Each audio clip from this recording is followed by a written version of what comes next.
याच्यामध्ये चला मग आपण कढई तापत ठेवली आहे। सर्वप्रथम आपण त्यात आपण वाटणाची तयारी करतोय। आपण इन्ग्रेडियंट्स बघून घेतलेत। आपण आता याच्यामध्ये कांदा 7 ते 8 पाकळ्या लसूण, त्यातच आपण ऍड केले आहे आलं। आता हे आपण चांगलं परतून घ्यायचं आहे, थोडंसं तेल घालून। थोडंसं कांदा ट्रान्सपरंट होईपर्यंत हे आपल्याला परतून घ्यायचं, थोडंसं तेल घालून। कांदा असा छान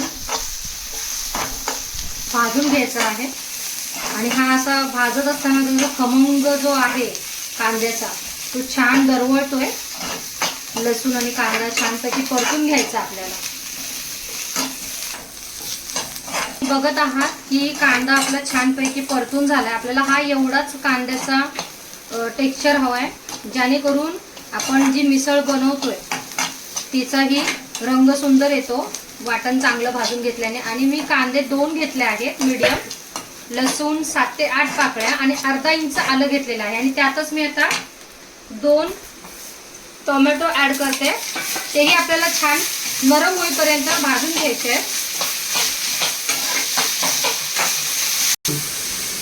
मी तुम्हाला आता एक छोटी सुंदर टिप देते। या टिपचा फायदा असा होईल तुम्हाला की आपण हे जे वाटण भाजतो ते लवकर पटकन होण्यासाठी आपण त्यात थोडंसं चिमूटभर मीठ ऍड करतोय। त्याने काय होईल, वाटण लवकर, टोमॅटो आणि कांदा हे एकत्रीकरण जास्त लवकर होईल आणि ते लवकर होतं। म्हणजे टोमॅटो लवकर होतात आणि कांदा आणि टोमॅटो हे छानपैकी शिजून येतात। त्याच्यामुळे टोमॅटो आणि कांदा हे जेव्हाही आपण घेतो तेव्हा आपण त्याच्यामध्ये थोडं मीठ ऍड करायचं, हे लक्षात ठेवा। आता तुम्ही बघताय त्याच्यामध्ये टोमॅटो आणि कांद्याचं एकत्रीकरण आणि ते किती छानपैकी मीठ टाकलं आपण, जे म्हणजे आयडिया जी आपली टिप्स आहे ती किती छानपैकी तुम्हाला दिसते की ती किती वर्कआउट म्हणजे झालेली आहे। आता ह्यातच मी अर्ध किसलेलं सुकं खोबरं आहे, पण ते मी आधीच भाजून ठेवलं होतं।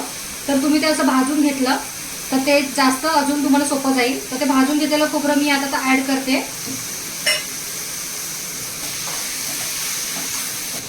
आता ह्यात आपलं खोबरंही छान प्रकारे मिक्स झालेलं आहे आणि छानपैकी तेही भाजून झालेलं आहे। मी ह्यातच आता आपली कोथिंबीर घालत आहे आणि तेही छानपैकी एकत्र करून घेते। तुम्ही जर अशा प्रकारे मिसळ केली, जर आपल्या घरी कोणी पाहुणे येणार असतील किंवा आपल्याला टिफिनला घाई होते, आपल्याला पटकन करायचं आहे तयारी, तर ह्या प्रकारे अगर मी सांगितल्या प्रकारे अगर तुम्ही जर ती केली तर तुम्हाला अर्ध्या तासात मिसळ पूर्णपणे रेडी मिळेल। जर हे वाटण जर तुम्ही यूज केलं आणि ही जर पद्धत आणि ही ट्रिक जी सांगितली तुम्ही फॉलो केली तर तुम्हाला एक छानपैकी चमचमीत अर्ध्या तासाच्या आत मिसळ रेडी मिळेल। तुम्ही बघताय कोथिंबीर सुद्धा आपली एकत्र करून छान झाली, एकजीव करून झाले। आता त्यातच मी एक मिरची ऍड करते आणि आता हे मिश्रण मी थंड होईपर्यंत फोडणीची तयारी करते। हे मिश्रण थंड होऊ द्या, तर मग आपण फोडणीची तयारी करूया। आणि हे जी मी मिसळ बनवते ही आपण लगेच बनेल, म्हणजे पटकन त्वरित तयार होईल यासाठी आपण डायरेक्ट त्याला कुकरमध्ये फोडणी घालतोय। तर आपण आता कुकर गरम करायला ठेवलंय, तापत ठेवलंय। आता त्यात मी मिसळ म्हटल्यावर तेल थोडं जास्त होणारच। तेल हा मिसळमध्ये जर तरी दिसली नाही तर त्याला स्वादही नाही आणि ती दिसायलाही सुंदर दिसत नाही। आता आपण सगळ्यात प्रथम मोहरी ऍड करूया, थोडी 1 टेबलस्पून मोहरी आहे। मोहरी चांगली तडतडली पाहिजे, तरच तिचा स्वाद हा जेवणात उतरतो। तुम्ही बघताय मोहरी चांगली तडतडते। हिंग आणि जिरे ऍड करतोय आपण, हिंग आणि जिरे टाकलेले आहे।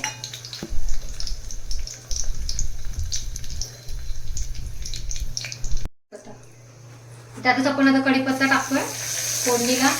कढीपत्ता असा चांगला तडतडला पाहिजे छान, तर त्याचा फ्लेवर आणि सुगंध उतरतो आपल्या रस्स्यामध्ये, मिसळमध्ये। आता आपण काय करणार आहोत, गॅस हा स्लो करायचा आपल्याला, जेणेकरून आपले जे मसाले आहेत जे आपण ऍड करणार आहोत, हा गरम मसाला आहे, एक कोल्हापुरी लाल तिखट आहे, हळद आणि मीठ, आपण वाटणात पण आधी थोडं मीठ घातलं होतं, त्या हिशोबाने आपण मीठ घ्यायचं आहे. गॅस कमी करायचा आहे आणि हे मसाले ऍड करायचे. मसाले जळू दिले नाहीयेत, मसाले छानपैकी तेलामध्ये तरंगत आहेत. आता हे छानपैकी ही फोडणी जर अशी बसली तर मिसळ खूप छान होते.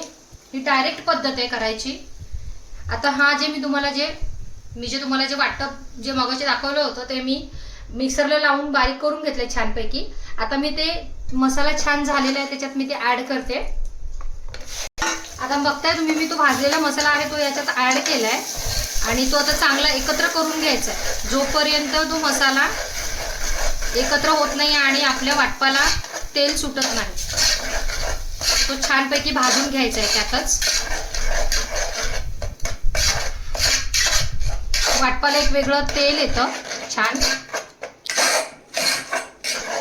ते आलं ना तर समजायचं की आपलं वाटप छानपैकी भाजून झालेलं आहे आणि आपलं मिक्सर हे रेडी आहे. त्याला थोडा वेळ होऊ द्यायचं आहे. तुम्ही बघताय आता वाटपाचा कलर हा बदललाय आणि त्याला तेल छानपैकी सुटलंय. याचा अर्थ आपलं वाटप रेडी आहे. आता ह्यातच मी आपली जी मटकी आहे ते पण त्याच्यात ऍड करूया.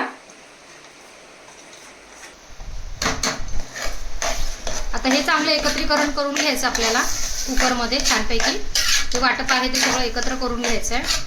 आम्ही मटकी थोडी जास्त टाकली कारण ते खाताना लागली पाहिजे छानपैकी, तर त्याचं छानपैकी टेस्ट. आता हे जे वाटपाचं भांडं आहे ते जरा थोडंसं मी त्याला पाणी टाकून त्याच्यातून ते मी काढून घेतलंय. आता ह्याच्यात आपण पाणी ऍड करूया. आता तुम्हाला जेवढं रस्सा हवाय, जसं जेवढं तुम्हाला थिकनेस हवी आहे ग्रेव्हीची, मीडियम, पातळ किंवा थोडंसं दाटसर हवंय त्या हिशोबाने तुम्ही पाणी घालायचं आहे त्यात आणि हे असं ढवळून घ्यायचं छानपैकी. बघताय आता की अजून आपली ती झाली नाहीये उसळ पूर्णपैकी मिसळ रेडी, तरी सुद्धा ती दिसायला किती छान दिसते. आता मी थोडं अजून पाणी ऍड करते कारण ही थोडीशी घट्ट आहे.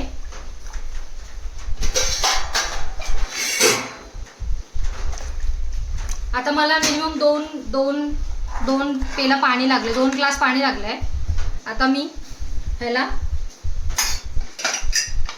बंद करते झाकण लावून आणि आता ह्याला 2 शिट्ट्या होऊ द्यायच्या आहेत. 2 शिट्ट्या झाल्या की आपली मिसळ रेडी टू सर्व.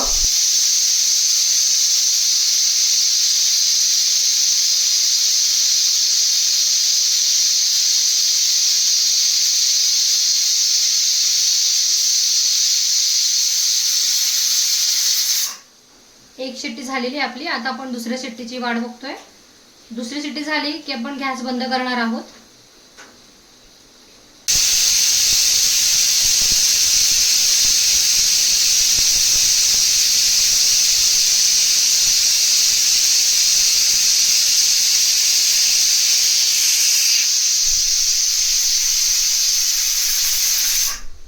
गॅस बंद करूया आपण आणि आता कुकर थंड होण्याची वाट पाहूया. आता मी कुकरचं झाकण खोलते. बघताय तुम्ही आपली रेडी टू ईट कशी मिसळ झाली आहे, कशी छान तरी आली आहे.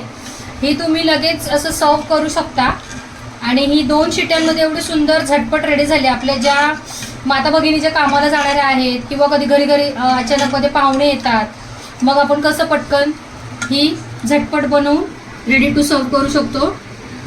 किती सुंदर आणि खमंग एवढा छान दरवळतोय तुम्ही बघताय. तर माझ्या चॅनलला लाईक, सबस्क्राईब आणि शेअर करायला विसरू नका आणि नवीन नवीन रेसिपीज तुम्हाला सबस्क्राईब केल्यानंतर बघायला मिळतील. धन्यवाद.